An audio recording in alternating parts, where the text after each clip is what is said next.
Paano kung nga ba ginawa ang logo ng ito?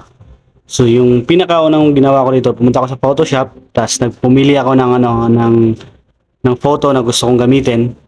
Tapos tinanggal ko lang yung background. Konting edit lang para makuha mo talaga yung tunay na black. Tapos pumunta na ako dito sa Adobe Illustrator.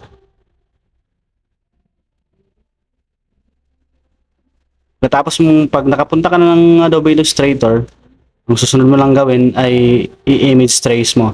Tapos pumili ka lang ng tatamang uh, set doon na babagay sa gusto mong ma-achieve na ano na kulay.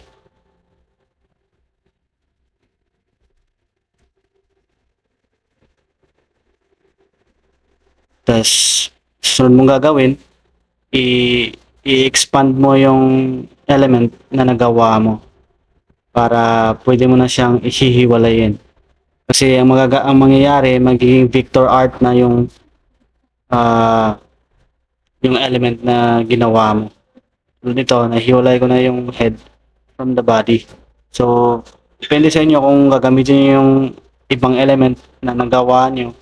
Pero tulad sa akin, yung gusto ko lang gamitin yung head. So, ito lang. Tapos, check ko kung may kailangan bang baguhin, ayusin sa naging resulta.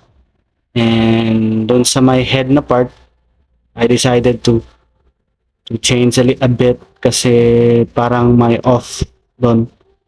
Ginawa ko dito, gumamit ako ng pen tool, tas shape builder tool para makonect ko yung mga elements. Tapos dito din sa my nose, tinanggalan ko rin ng konti. Alright, tapos pagkatapos nun, tinanggalan ko rin ng konti doon sa my hair para parang may makita nung hairline.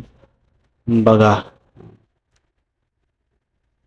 basta siguraduhin nyo lang na walang mga residue na elements. Dapat natanggal lahat.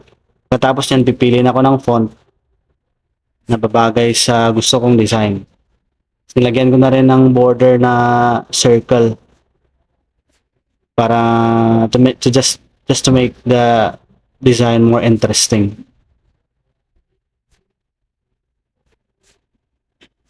And ito na ang final result. Sana mag-subscribe kayo and follow for more. Thank you.